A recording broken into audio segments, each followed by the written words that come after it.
하나님 앞에 감사할 제목을 하나씩 적어서 하나님 앞에 봉헌하고 올려드리면 그 제목이 한두 가지가 아니라 믿습니다. 저도 이렇게 봉헌 봉투에 하나씩 말씀을 생각하면서 올 한 해 주신 내용을 적어보니까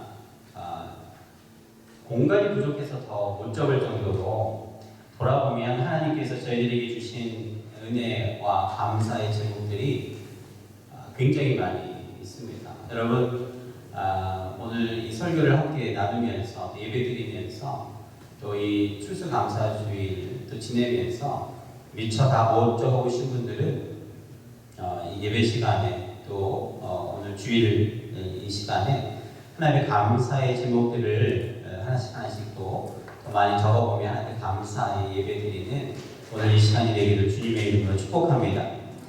원래 추수감사절 이 주일은 미국에서 시작이 됐지만 사실은 성경에서도 이미 감사절에 대한 말씀들이 참 많이 나옵니다. 구약 성경이 굉장히 많이 나오지요. 출애굽기 23장 16절이나 34장 22절에 보면 맥추감사절이라는 말씀이 나옵니다. 저희가 7월 첫 주일에 맥추감사절로 지냈지요. 이스라엘은 5월, 6월에 밀을 수확하고 그것에 대한 감사로 하나님 앞에 맥추감사절을 지냅니다. 성경에도 하나님 앞에 감사에 대한 말씀들, 또 이 절기에 대한 내용들이 참 많이 나오는데 저희들이 오늘 10월 두 번째 주일 하나님의 추수감사 주일로 지키고 또 감사절로 지내는 것은 사실 미국에서 유래된 이 절기이고 또 전통입니다. 근데 좀 날짜가 좀 틀리죠. 저희들이 10월 둘째 주지만 미국은 11월 달, 한국도 11월 한 셋째 주를 추수감사절로 지냅니다. 시기와 절기로 보면은 10월 달에 하는 게 더 좋은 것 같아요. 그래서 하나님 앞에 정말 이 결실의 계절에 또 아름답게 가을을 우리가 맞이하는 너무도 춥지도 않은 이 시기에 감사절을 지내는 것이 참 의미가 있고 또 감사하다는 생각을 합니다. 미국에서 감사절이 시작이 된 내용들 아마 주보에 제가 간략하게 좀 실기는 했었는데요. 그 내용을 아마 여러분들 잘 알고 계실 겁니다. 원래는 종교의 자유를 찾아서 온 청교도들이 하나님 앞에 감사하고 또 예배드리는 것을 시작한 것이 바로 이 추수감사주일 감사절입니다. 1600년대 초반이지요. 영국에서는 종교에 대한 개혁이 일어나고 종교에 대한 핍박이 극심했던 때입니다. 약 500년 전인데 당시 영국에 있었던 이 신앙인들이 하나님 앞에 자유를 찾아서 영국을 떠나서 북미, 미국으로 배를 타고 이주를 하게 되죠. 당시에 약 100명이 넘는 102명이나 되는 사람이 커다란 배를 타고 왔습니다. 처음에는 배를 두 개를 준비했다고 해요. 스피디웰이라는 배, 잘 나간다는 뜻이겠죠. 메이플라워, 이 두 가지 배를 가지고 영국의 남동쪽 항구에서 출발을 했습니다. 두 배가 출발을 했는데 그만 배 고장이 나서 다시 영국으로 돌아갔다고 해요. 그래서 배를 수리하고 스피디를 잘 못 내서 그 배를 두고 메이플라워 배 하나만 타고 미국으로 출발했다고 합니다. 1620년 8월 5일인데요. 지금 달력으로 하면 8월 중순입니다. 여러분 8월달 하면은 굉장히 계절이 좋은 시기이지요. 그때에 이제 배를 타고 출발했어요. 그런데 여러분 이 대서양을 건너온다라는 게 500년 전에 그리 쉬운 일은 아니었을 것입니다.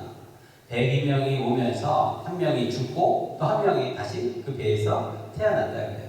그래서 무사하게 102명이 왔지만 당시에 도착했을 때는 11월 중순이 됩니다. 약 한 2, 3개월간 대서양가에서 바다를 헤치고 종교의 자유, 신앙의 자유를 찾아서 도착한 곳이 지금 미국의 동부 쪽에 플리머스라는 곳에 정착을 해서 약 63일간 3,400마일, 5,440km의 길고도 먼 항해길 끝으로 플리머스에 도착을 합니다. 이 플리머스라는 이름이 원래 영국에서 출발하는 항구의 이름도 플리머스였어요. 그래서 미국에 도착하는 그곳의 항구의 이름도 플리머스라 이렇게 명명을 하고 거기에 정착을 하게 된 것이지. 102명이 무사하게 도착을 하긴 했지만 여러분 북미의 겨울이 얼마나 춥습니까? 11월 달에 도착을 하고 그 해 겨울에 무려 절반이나 되는 50명이 죽고 맙니다. 추위와 굶주림과 2달 넘는 그 바다 이 여행을 통해서 많은 사람들이 체력이 다 소진되었기 때문이죠. 하지만 이 청교도인들은 그 긴 시간을 하나님 앞에 기도하며 또 배에서 찬양하면서 대부분의 시간을 보냈다라고 합니다. 오늘 우리가 읽은 본문의 말씀 이 시편의 말씀을 찬송 삼고 이 시편의 말씀을 기도 삼아서 하나님 앞에 감사하고 찬양하고 힘들 때마다 고통스러울 때마다 하나님의 말씀을 붙들고 버티고 신앙을 붙들었다는 것입니다. 절반이나 넘는 많은 그 청교도인들이 죽어나가고 많은 남은 사람들도 건강에 문제가 생겼습니다. 체력이 떨어지고 질병으로 신음했겠죠. 그 가운데서도 젊은 서너 명의 사람들이 힘을 합쳐가지고 땔감을 마련하고 그들이 묵을 수 있는 침실을 만들고 또 병자들을 간호하면서 당시에 칠면조와 또 사슴 이런 것을 사냥해서 먹고 그 겨울을 버텼다고 합니다. 그 다음날 다음 해 1621년도 50명이 다 죽고 반밖에 남지 않았지만 새로운 봄날이 왔을 때 원주민들의 도움을 받아서 옥수수도 심고 씨도 심고 촉박한 땅을 개간합니다. 그리고 그해 가을에 생각했던 것보다 기대 이상의 많은 수확을 거둬들이고 하나님 앞에 눈물로 첫 예배와 감사를 드린 것이 바로 추수감사주일의 시작과 기원이 된다는 것이죠. 그야말로 시편 126편 6절에 있는 말씀과 같이 울며 씨를 뿌리는 자가 기쁨으로 단을 거둬들이는 하나님의 말씀에 감격하고 감동했다는 것. 엄동설안의 황무지에서 살아남게 된 것, 신앙의 자유를 허락하여 주신 하나님 앞에 새로운 이 미국의 대륙, 영국에 비해서 이 북미가 얼마나 넓고 광활합니까? 이 새로운 개척지를 주신 하나님 앞에 진심으로 눈물로 감사를 드렸던 청교도의 신앙이 바로 오늘 우리가 지키는 추수감사주일의 시작인 것입니다. 추수한 첫 곡식들, 채소들 중에서 가장 좋은 것으로 처음 익은 열매로 하나님 앞에 오늘 저희가 이 앞에 건대상에 모아서 하나님께 올려드리는 것처럼 그들이 예배를 드렸습니다. 그리고 이렇게 기도합니다. 우리는 대서양을 건너오면서 우리의 가족도 잊어버렸습니다. 우리의 친구도 잊어버렸습니다. 우리의 부모도 자식도 우리는 추위와 굶주림과 질병으로 다 잊어버렸습니다. 때때로 하나님을 원망했습니다. 오늘 우리가 시편에 읽은 말씀과 같이 내가 믿는 하나님은 도대체 어디 있느냐? 내가 하나님 앞에 신앙을 가졌어도 내 영혼이 내 심령이 연약해졌을 때는 하루에 수도 없이 내 스스로 질문하고 되뇌이는 질문입니다. 급기야 다른 사람들은 우리에게 이야기합니다. 내가 그토록 신앙을 찾아서 대서양을 건너왔는데 과연 너를 도와주시는 하나님은 어디 있느냐? 만약 하나님이 계시다면 어떻게 너희의 가족을 사랑하는 친구들을 잃어버리도록 하셨느냐? 이렇게 질문했다라고 합니다. 그때 우리는 대답할 수 있는 말이 아무것도 없었습니다. 그저 우리는 묵묵히 하나님을 바라보고 하나님의 말씀을 붙들고 기도와 찬양으로 견디고 인내했을 뿐입니다. 그러나 하나님께서 이 첫 가을에 하나님이 살아계심을 우리에게 허락하신 이 놀라운 은혜와 축복에 감사하여 첫 열매를 드리는 이 기도를 하나님 앞에 바칩니다. 감사하는 마음으로 첫 감사절 예배를 올려드린 것이죠. 그리고 그 주일에는 하루 종일 모여서 하나님 앞에 기도하고 찬송하고 말씀을 붙들고 묵상했다라고 해요. 그리고 그 다음 날에는, 예배드린 그 다음 날에는 칠면조 요리를, 또 감자와 옥수수를 만들고 함께 나눠 먹고 기쁨의 잔치를 벌였다라고 합니다. 그리고 그 다음 날에는요, 이 청교도인들이 정착할 수 있도록 도와준 원주민들을 초대해서 그들과 함께 잔치를 했습니다.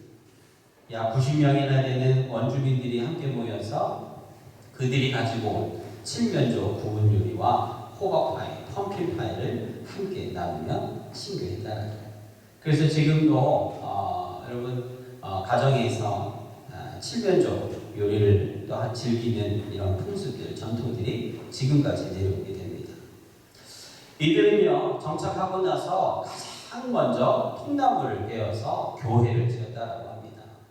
교회를 짓고 난 다음에 지은 것이 학교를 지었습니다. 그리고 나서 맨 마지막에 자신이 살 집을 지었다라고 합니다. 이 북미의 개척자들, 믿음의 선조들인 이 청교도들이 하나님 앞에 보인 이 신앙, 철저하게 주의를 지키고 11조 생활도 경건 생활을 게을리하지 않게 되는 그러한 전통이 이어지게 됩니다. 1623년도에 그 플리머스의 행정관이었던 윌리엄 브래포드가 추수감사절을 공식으로 선언을 했고요.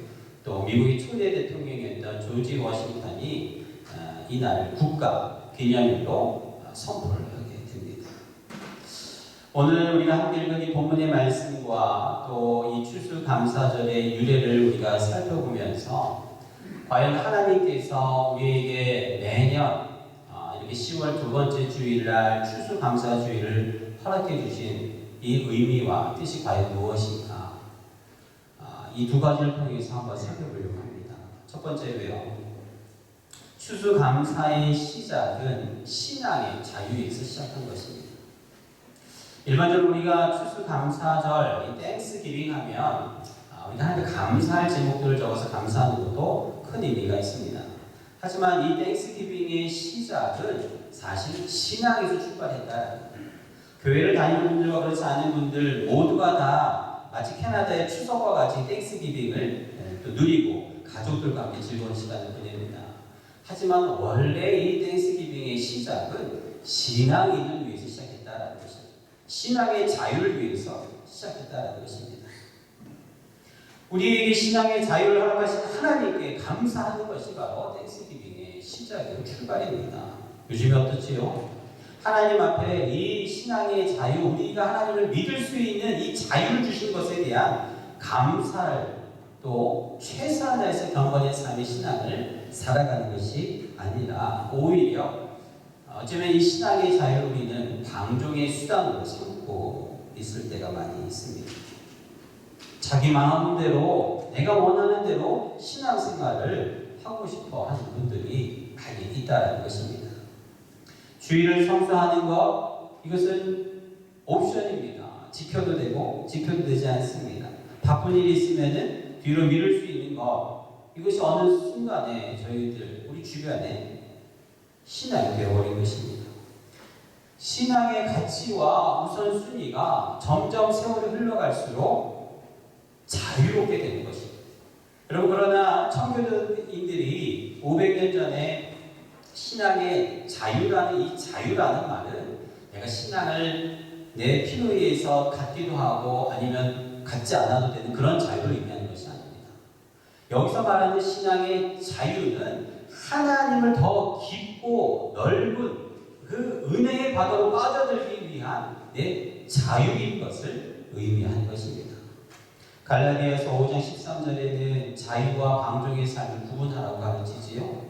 형제들아, 너희가 자유를 위하여 부르심을 입었으나 그러나 이 자유로 너희의 육체의 기회를 삼지 말고 오직 사랑으로 서로 종노릇하라고 말씀하셨습니다. 오늘 우리가 함께 읽은 시편 42편은 시편 전체 150편 중에 두 번째 책으로 시작이 되는 말씀입니다. 시편 150편은 그 주제와 내용에 따라서 약 5권으로 구분을 해요. 한 권이 아닙니다. 5권으로 구분을 합니다. 그 중에 두 번째 책으로 시작하는 말씀이 바로 시편 42편이에요. 어떤 신학자들은 오늘 우리가 읽은 시편 42편과 43편이 원래는 하나의 시편이었다라고 얘기하는 분들도 계십니다.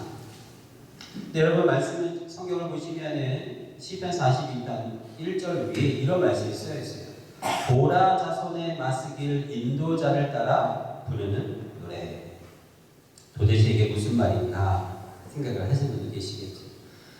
시편의 두 번째 책인 이 42편을 시작하는 이 2권의 책들은요, 고라 자손이 함께 찬양하고 기도하는 내용이 이루어져 있는 게 두 번째 책이에요.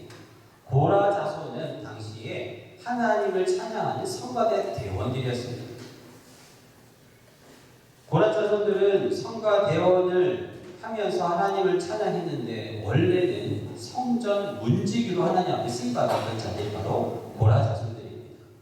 점점 하나님 앞에 전문적으로 찬양하는 자들을 세워지면서 오늘 시편 42편 또 두 번째 책인 이 시편에 고라 자손이라는 말이 쓰여지게 된 것이죠.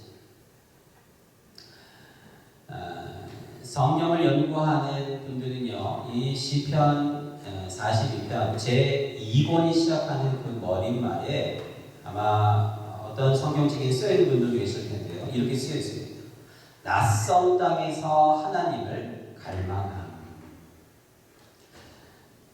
시편의 150편 중에서 약 제2권을 시작하는 이 42편에 낯선 땅에서 하나님을 갈망함이라는 주제가 이 시편 두 번째 책에 붙여 있다는 것입니다. 따라서 시편 42편부터 읽게 되는 전체 2권에 대한 내용은 탄원시, 비탄시, 하나님 앞에 고통을 호소하는 내용의 기도와 찬양이 굉장히 많이 들어있어요. 왜 그럴까요? 낯선 땅에서 하나님을 찾는 시편 기자의 마음이 녹아져 있기 때문에 그렇습니다. 노래하는 자들이, 하나님 앞에 기도하는 자들이 그들의 삶에 처해진 환경이 녹록지 않다라는 것을 가르쳐주는 내용입니다. 여러분, 저희들도 마찬가지죠. 이곳 캐나다에 처음 이민 오셔서 처음에 여러분들의 삶이 어떠셨습니까? 얼마나 낯서셨습니까?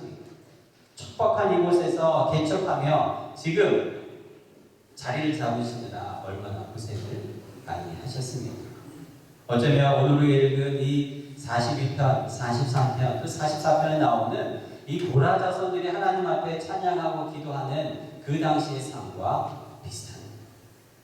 500년 전에 메이플라워 배를 타고 영국을 떠나서 미국으로 그 대성을 건너오는 이 청교들의 마음과 비슷하지 않겠습니까?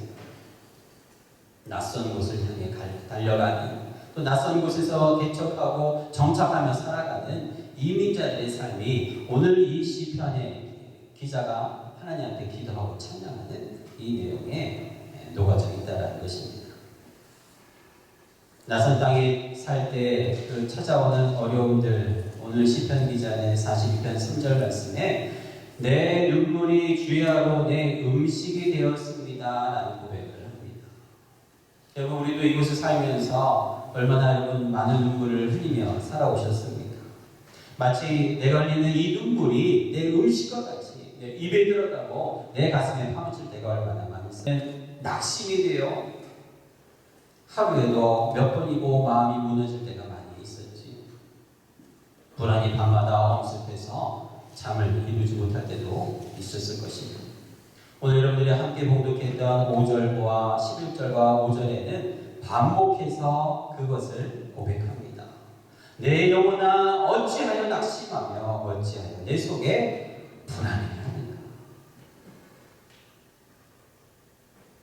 하지만 모든 사람들이 다 하나님을 찾은 것은 아니지요. 어떤 사람은 하나님을 찾지 않고 사람을 찾아갔습니다. 어떤 사람들은 실망해서 자기가 돌아온 곳으로 다시 돌아가게 됐겠지요.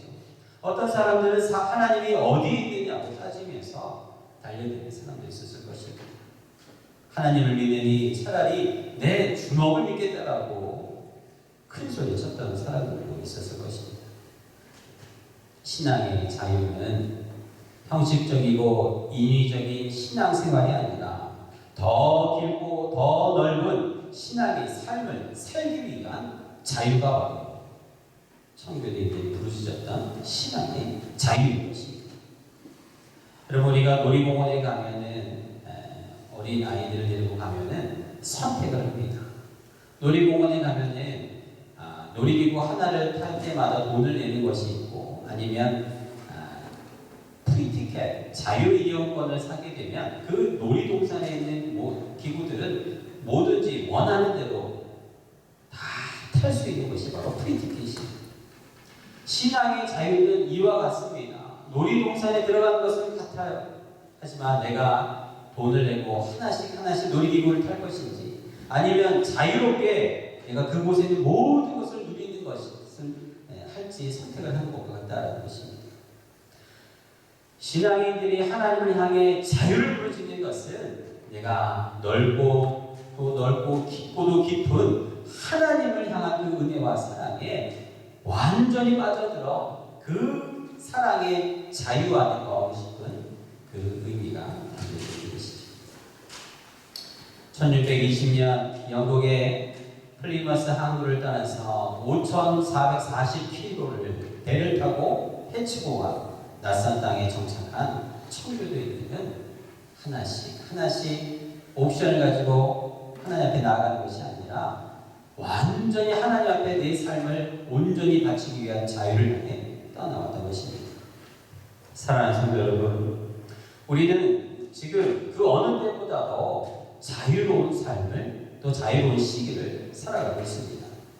시간과 환경이 신앙 생활을 하지 못하게 막고 있지 않지요? 어쩌면 내 욕심이, 나의 안일함이, 하나님을 등한시함이 오히려 그 자유의 시험대에 서 있다는 것입니다. 외부의 장애물보다 내 내부의 장애물이 하나님 앞에 나아가는 걸림돌이 된다는 말입니다.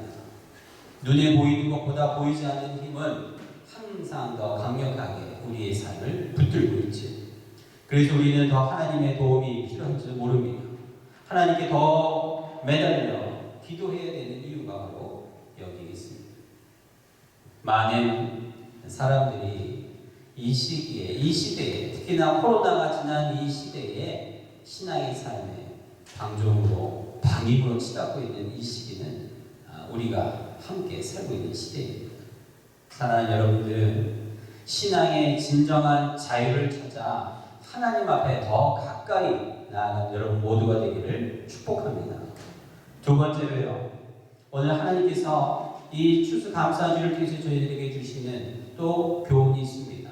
그것은 바로 고난 중에서 감사하는 신앙이죠. 앞서 말씀드린 대로 이 청교도인들 102명 중에서 약 50명가량이 도착하고 그 해 겨울에 다 죽게 된다라고 말씀드렸습니다. 그들 중에는 내 형제도 있었고 부모도 있었고 자녀도 있었을 것입니다. 어린 자녀들이 추위와 굶주림에 적응하지 못해 죽어나갈 때 여러분 그들의 부모의 심정이 어땠을까요? 고향을 떠나온 것을 후회했을 수도 있습니다. 신앙을, 자유를 찾아서 거친 파도를 뚫고 죽음을 불사하고 달려왔는데 척박한 땅은 겨울이 들짐승들이 우글거리고 원주민들을 처음 만나 이들은 도저히 여기서는 살아갈 수 없는 땅으로 여겼을지도 모릅니다. 원망과 불평이 들었겠지. 하나님만 한 분만 바라보고 왔는데 하나님이 과연 살아계신가 의심이 들 때가 있을 것입니다. 그러함에도 불구하고 이들은 신앙의 끈을 놓지 않고 실망이 찾아왔지만 포기하지 않고 불평의 마음이 들었지만 입술로 죄짓지 아니하고 하나님 앞에 엎드려 기도하며 오늘 우리가 읽은 이 시편의 말씀과 같이 어찌하여 하나님 앞에 불안해하는가, 어찌하여 하나님 앞에 눈물을 흘리고 있는가, 하나님 앞에 그들의 마음의 문을 열고 나아간 것입니다. 불안했지만 하나님께 소망을 두기로 작정하고 찬양과 기도와 예배를 쉬지 않는 것입니다. 여러분, 이 청교도인들에게, 이 성도들에게 이런 힘이 어디에서 나왔을까요? 갑자기 생겨난 게 아니겠지요. 태어나면서 유전으로 물려받은 것도 아닐 것입니다. 이들은요, 배에 오르며 죽음까지도 하나님 앞에 이미 그 영국의 플리머스 항구에서 출발할 때부터 그들의 삶을 하나님 앞에 드리고 출발한 자들입니다. 그리고 2달간 배에서 기도와 찬양을 쉬지 않았다 그랬지요. 평소에 매일매일 단련된 이들의 신앙의 훈련이 이들이 마땅들이 죽음 앞에서도 가족을 떠나보내는 그 앞에서도 그의 신앙과 믿음이 흔들리지 않는 힘이 될 수 있었던 것입니다. 우리 육신의 건강도 마찬가지인 것처럼 영적인 건강도 그렇습니다. 매일매일 쉬지 않고 말씀을 묵상하고 기도하는 이 경건 생활을 성실히 충실히 해나가게 되면 갑자기 들이닥친 우리의 삶의 위기와 어려움 앞에서도 당황하지 않고 신앙을 붙들고 살아갈 수 있습니다. 여러분, 지난 2년의 코로나 기간은 저희 성도들에게는 폭풍우와도 같은 시기였습니다. 이 기간을 통해서 우리는 누구나 다 내 신앙의 뿌리가 얼마만큼 뿌리되었는지 우리 스스로를 또한 우리 성도들의 삶을 다 보게 되었습니다. 어떤 리서치에 의하면 이 2년 동안에 기독교 신자들 3명 중 1명은 교회를 떠났다고 합니다. 게다가 1940년으로 거슬러 올라가는 이 갤럽 자료에 따르면요, 500년 전 천교도 신앙이 뿌리되는 미국에서 교회 회원의 수는 2020년에 처음으로 50%가 떨어졌다. 그러니까 1940년부터 시작해서 2020년 코로나가 시작된 그 기간에 한 번도 성도들이 믿는 신앙의 퍼센트가 50%를 떨어지지 않았는데 코로나 기간에 50%로 떨어졌다. 21세기의 큰 실화를 가진 것입니다. 청교도 신앙을 가지고 있는 미국이 이렇는데요. 여러분, 다른 나라는 어떨까요? 이곳 캐나다는 어떻겠습니까? 우리의 삶, 우리의 교회와 또 주변의 교회를 봐도 알겠지요. 얼마나 많은 교회들이 문을 닫고 있는지 모릅니다. 성도들이 교회를 떠나고 있는지 모릅니다. 캐나다뿐만 아니지요. 한국도 더할 것입니다. 교회가 또 예배가 모이기를 피하고 줄이고 코로나와 독감 때문에 점점 만나는 것을 거부하고 온라인으로 돌아가면서 어쩌면 코로나 환자와 감기 환자는 줄어들 수 있어도 우울증 환자는 더 늘어나고 있습니다. 마약 환자가 더 늘어나고 있지요. 폭력과 살해는 더욱더 늘어만 가고 있습니다. 여러분, 감기 걸렸다 낫는 게 쉬울까요? 우울증 걸렸다가 낫는 게 쉬울까요? 중독과 마약을 끊기가 쉬울까요? 아니면 독감에 걸렸다 낫기가 쉬울까요? 물론 노약자들에게는요, 감기와 독감이 치명적일 수 있습니다. 그래도 하나님 앞에 나아갔을 때 하나님 앞에 제가 독감으로 코로나로 하나님 앞에 왔습니다. 이렇게 말하는 게 좋을까요? 우울증으로 중독으로 하나님 앞에 왔습니다. 이렇게 말하는 게 나아요. 우리는 하나님 앞에 언제 서든지 하나님 앞에 말씀드릴 수 있는 것들이 우리의 삶에 있어야 되겠지요. 신문이나 방송이나 과학의 근거에서 합리적이고 상식적으로 살아가는 우리의 21세기의 우리의 삶이지만 여러분, 신앙의 자리까지 양보하는 것은 안 되는 것입니다. 어디까지 양보하고 어디까지 양보해야 되지 말지 우리는 그것에 손을, 이것이 청교도인들이 주장했던 신앙의 강조 자인 것입니다. 그렇게 살다 보면 성도들에게는 고난이 찾아오겠지요. 하나님 알지 못하는 자들이 물 것입니다. 내가 믿는 하나님이 도대체 어디에 있느냐? 너를 돕는 손길이 어디에 있느냐? 오늘 우리가 읽은 10절 말씀에 이렇게 이야기한 것 같습니다. 내 뼈를 찌르는 칼같이 내 대적이 나를 비방하여 늘 내게 말하기를 내 하나님이 어디에 있느냐? 하지만 고난 가운데서도 하나님을 예배하고 감사하는 오늘 우리가 읽은 시편의 기자는요, 말씀에서 그 해답을 찾습니다. 말씀에서 하나님을 보이게 되지요. 평소에 매일매일 기도와 하나님의 말씀의 묵상의 삶을 통해 훈련된 그리스도인들은 신앙의 뿌리가 점점 더 깊이 내려가 단단히 박혀 좌절과 힘든 삶이 찾아온다 할지라도 흔들리지 않는 것입니다. 오늘 우리가 읽었던 시편 43편 8절까지 읽었지만 18편에 보면 시편 기자가 이러한 고백을 합니다.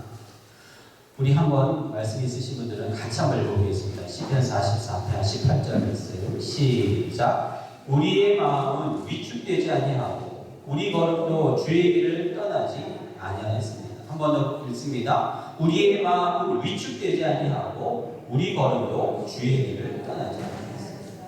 사랑하는 여러분, 코로나 이 시기, 이 포스트 코로나를 살아가는 저희들 신앙인들에게 필요한 하나님의 오늘 추수감사주의를 주는 이 말씀이 감사와 더불어서 우리가 꼭 간직해야 될 말씀입니다. 여러분들 마음이 위축돼서는 안 됩니다. 여러분들 마음이 작아져서는 안 됩니다. 내가 늙기 때문에 내 육신이 병들고 힘들기 때문에 점점 내 영혼이 위축되고 쪼그라들 수가 있어요. 그러나 오늘 시편 기자는 담대하게 여러분들에게 선포합니다. 우리의 마음이 위축되지 아니하고 우리 걸음도 주님을 떠나지 않겠습니다. 하나님을 사랑하고 이웃을 사랑하기 위해 걸어가야 할 마땅한 성도의 삶, 성도의 신앙의 길을 걸어나가는 여러분 되시기를 주의 이름으로 축복합니다. 고난이 펼쳐진다 해도 여러분, 오늘 시편 기자가 44편 8절 말씀에 영원히 하나님 앞에 감사하는 자가 되겠습니다. 영원히 하나님 앞에 감사하는 자가 되겠습니다라고 선포하고 나아가는 여러분들의 삶이 되기를 축복합니다. 끝으로요, 추수감사주일의 영성은 공동체성으로 귀결됩니다. 끝이는 내 신앙이 아니라 우리의 신앙으로 끝이 납니다. 내 가족의 신앙이 아니라 우리 가족의 신앙으로 끝을 맺습니다. 앞서서 말씀드린 대로 청교도인들이 그 척박한 미국 땅에 도착해서 가장 먼저 지은 것이 뭐라 그랬어요?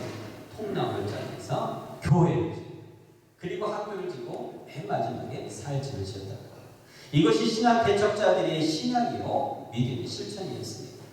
이들은 무슨 일이 있어도 철저하게 주의를 하는 아무것도 하지 않고 하나님 앞에 예배와 찬양과 교제가 된다는 거죠. 경건 생활을 지나치게만 철저하게 지키고 그것이 자녀들에게도 본이 되고 가르쳤다는 거죠.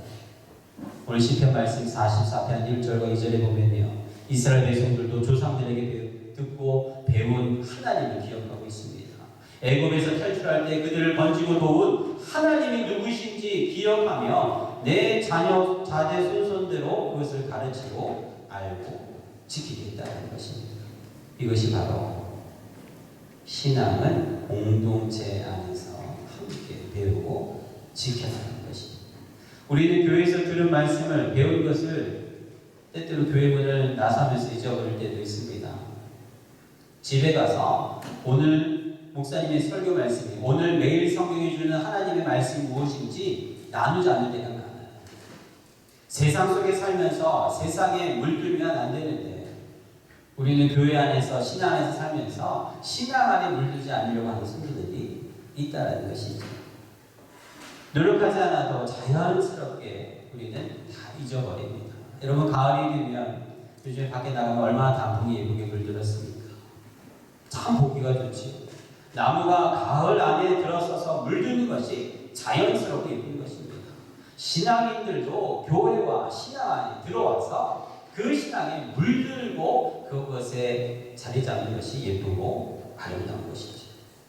오랜 시간 신앙생활을 해도 내 신앙에 변화가 없다라는 것. 가을이 왔는데도 단풍이 들지 않고 변화가 없는 것이 이상한 것입니다. 여러분, 작년보다 올해 내 신앙은 자라나야 합니다. 어떤 사람들은 우리 육신을 비유해서 신앙을 말하기도 합니다. 하지만 그렇지 않지요. 성경은 우리 육신은 날마다 시간이 갈수록 후퇴하고 늙고 죽어간다라고 얘기하지만 분명히 이야기합니다. 우리의 속사람은 날마다 강건하고 새로워진다. 그리스도의 장성한 분량에 이르기까지 우리는 죽는 그날까지 내 영혼을 가꾸고 자라나게 해야 합니다. 이제 나이가 들어서 늙어서 힘이 없어 못합니다. 우리는 이렇게 얘기할 수 있어요. 우리는 인간적으로 다 이해가 되는 말입니다. 하지만 주님이 보시기에 옳은 소리는 될 수 있어도 바른 소리는 아닙니다. 왜 그렇습니까? 아브라함이 그랬지요. 사라가 그랬습니다. 천사가 나타나 이제 너에게 아들이 있을 것이다. 그때 사라가 방긋 웃었습니다. 그래서 이삭의 이름이 무섭다라는 거예요. 예수님이 태어날 때도 그랬죠. 세례 요한이 태어나는 그 시기에 천사가 사가랴에게 와서 내가 아들 낳을 것이다 이렇게 얘기하는 사가랴가 이렇게 대답합니다. 내가 늙고 아내도 나이가 많은데 말을 못하게 됐어요. 젊었을 때 또 열심히 믿고 신앙생활한 그 힘으로 우리가 신앙생활할 때가 있습니다. 하지만 주님이 원하시는 것은 그것이 아니에요. 지금 내 육신과 내 삶과 내 나이는 하나님 앞에 이제는 도저히 힘을 낼 수 없을 조차 어렵고 힘들지만 고단하지만 하나님은 말씀하십니다. 내 영혼은 어찌하여 낙심하며 어찌하여 내 속에 불안해하는 하나님께 내 소망을 두라. 그가 나타나 도우심으로 말미암아 하나님을 여전히 찬송하리로다. 사랑하는 여러분, 이 추수감사주일을 맞이해서 또 이 절기에 내가 다시 하나님 앞에 성장하겠습니다. 내가 다시 하나님 앞에 변화받겠습니다. 결심하는 시간이 되기를 축복합니다. 내 자라나는 믿음의 세대들이 내 신앙의 결단을 보고 배울 것입니다. 500년 전 102명이 메이플라워를 타고 플라마스 항구를 출발할 때 많은 사람들이 봤어요. 그리고 그때 태어난 아이들이 있습니다. 그리고 지금 미국 땅에 수많은 성도들이 이 세대의 신앙인들의 결단과 모습을 보고 지금도 아름다운 공동체를 이루어가고 있습니다. 그리고 오늘 우리가 읽었던 44편 8절의 마지막 말씀과 같이 우리가 종일 하나님을 자랑하는 우리는 하나님의 이름에 영원히 감사하겠습니다 라는 고백을 하게 된 것입니다. 오늘 이 추수감사주일을 맞이해서 여러분에게도 동일한 고백이 있게 되기를 주님의 이름으로 축복합니다. 기도합니다. 사랑의 하나님 감사합니다. 저희가 무엇이간데 하나님께서 나를 사랑하시고 나를 좋아해 주시고 나를 기뻐해 주시고 나를 언제나 환영해 주시는지 늘 마음 깊이 감사하고 또 감사하는 우리의 삶이 되게 하여 주옵소서. 500년 전 102명의 청교도들이 찾았던 그 신앙의 영성을 나도 본받게 하여 주시고 우리 시편 기자가 고백한 것 같이 내 속에 어떠한 불안과 고민과 좌절이 찾아온다 할지라도 하나님 앞에 소망을 두는 내 인생 되게 하시고 이제는 인생의 황혼에 접어드는 늙음악한 이 시기 가운데도 날마다 나를 새롭게 하시는 하나님을 바라볼 수 있는 믿음을 허락하여 주옵소서. 그리하여 내 삶에 영원히 하나님을 감사하고 찬송하는 복된 하나님의 자녀들이 모두 될 수 있도록 축복하여 주시옵소서. 감사드리며 예수님의 이름으로 기도드리옵나이다. 우리 함께 자리에서